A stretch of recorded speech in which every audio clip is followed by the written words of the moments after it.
இப்போ லாட்டரி சீட்டு மூலியமா அதிர்ஷ்டம் வந்திருக்கு அப்படின்னு சொல்லிட்டு சந்தோஷப்படுறதா, இல்ல லவர் விட்டுட்டு போயிட்டா அப்படின்னு சொல்லிட்டு வருத்தப்படுறதா அப்படின்னே தெரியல. அப்படிதான் அங்க ஒரு சம்பவம் நடந்திருக்கு. அது என்ன அப்படிங்கறத விரிவா பார்க்கலாம். கனடாவை சேர்ந்த ஒரு நபர் வந்து என்ன பண்ணிருக்காரு அப்படின்னா, இவருக்கு வந்து லாட்டரி சீட்ல வந்து 30 கோடி வந்து காசோலை வந்து கிடைச்சிருக்கு.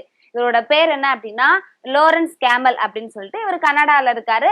எந்த பிளேஸ்ல வந்து இருக்காரு அப்படின்னா வின்னிபெக் அப்படிங்கிற நகரத்துல வந்து இருக்காரு. இவருக்கு தான் வந்து லாட்டரி சீட்டு மூலியமா வந்து 30 கோடி வந்து கிடைச்சிருக்கு. கேமல் வந்து என்ன அப்படின்னா ரொம்பவே வந்து படிப்பறிவு இல்லாத அப்படி சொல்லுவாங்க இல்லையா, அதனால இவருக்கு வந்து மேக்சிமம் வந்து இந்த பேங்க் அக்கௌண்ட்லாம் வந்து வச்சிருக்காம இருந்திருக்காரு. சரி, தமிழுக்கு தான் வந்து பேங்க் அக்கௌண்ட் இல்லையே, எப்படி இருந்தாலும் இப்ப காசை எடுத்தாகணும் இல்லையா, அதனால இவர் என்ன பண்ணிருக்காரு அப்படின்னா, அதான் நம்மளுக்கு லவர் இருக்காங்களே, நம்ம லவருக்கு பேங்க் அக்கௌண்ட் இருக்கே, அதனால அவங்களுக்கு வந்து டிரான்ஸ்பர் பண்ணிடலாம், அதுக்கப்புறம் நம்மளுக்கு வேணும்னா வந்து அவங்க கிட்ட வாங்கிக்கலாம் அப்படின்னு சொல்லிட்டு கேமல் வந்து என்ன பண்றாரு அப்படின்னா அவங்களோட லவரோட பேங்க் அக்கௌண்ட்டுக்கு 30 கோடி வந்து டிரான்ஸ்பர் வந்து பண்ணியிருக்காங்க. காதலுக்கு கண்ணு இல்லைன்னு சொல்லுவாங்க இல்லையா, அந்த மாதிரி பிளைண்டா இவரு நம்பிட்டு என்ன பண்ணிட்டாரு அப்படின்னா அவங்களோட லவரோட பேங்க் அக்கௌண்ட்டுக்கு இவருமே அனுப்பி வச்சிடுறாரு. லவரோட பேர் என்ன அப்படின்னா மெக்கே அப்படின்னு சொல்லிட்டு இவங்க கடந்த ஒரு 2 வருஷமா வந்து ரிலேஷன்ஷிப்ல இருக்கிறதா அவருமே வந்து தெரிவிச்சிருக்காரு.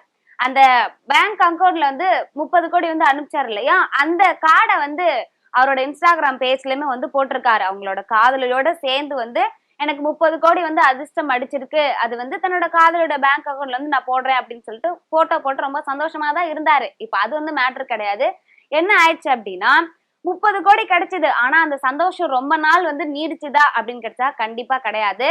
கேமல் வந்து அந்த சந்தோஷத்தை வந்து முழுமையா ஒரு சந்தோஷமா அனுபவிக்க கூட முடியல. அந்த மாதிரி ஒரு சம்பவம் நடந்துருச்சு. என்ன அப்படின்னா கிட்டத்தட்ட 2 வருஷமா வந்து அவங்க ரிலேஷன்ஷிப்ல தான் இருந்திருக்காங்க. ஆனா மெக்குக்கு இன்னொரு நபர் வந்து லவரா இருந்திருக்காங்க போல. இது தெரியாம கேமல் வந்து கண்மூடித்தனமா அதான் நம்ம லவர் இருக்காங்களே, பேங்க் அக்கௌண்ட் இருக்கே, நம்ம வந்து எப்ப வேணாலும் காசு வாங்கிக்கலாம் அப்படின்னு சொல்லிட்டு அவங்களோட பேர்ல வந்து டிரான்ஸ்பர் பண்ணிட்டாரு. ஆனா அவங்களோட மெக்கே இருக்காங்களே, அவங்க வந்து என்ன பண்ணிட்டாங்க அப்படின்னா இதுதான் அவங்களுக்கு அடிச்சதோ இல்லையோ லாட்டரி சீட்டு, இதுதான் நம்மளுக்கு லக்கு அப்படின்னு சொல்லிட்டு 30 கோடியை வந்து இவங்க என்ன பண்ணிட்டாங்க அப்படின்னா சுருட்டிட்டு அவங்களோட லவர் கூட ஓடி போயிட்டாங்க. கேமல் வந்து என்ன பண்ணிருக்காரு அப்படின்னா எனக்கு தெரியாது, எனக்கு வந்து என்னோட காசு திருப்பி வேணும் அப்படின்னு சொல்லிட்டு இவர் வந்து போலீஸ் கம்மலுமே வந்து கொடுத்துடுறாரு.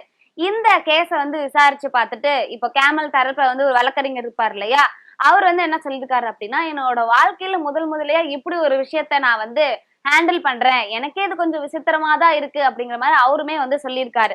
சில பேர்ல வந்து சொல்லுவாங்க இல்லையா, சீரும் பாம்பை கூட நம்பிடலாம், ஆனா சிரிக்கிற பெண்ணை வந்து நம்பவே கூடாது அப்படிங்கிறது, அந்த மாதிரியான ஒரு விஷயம் தான் இவரோட வாழ்க்கையில இப்ப நடந்திருக்கு போல.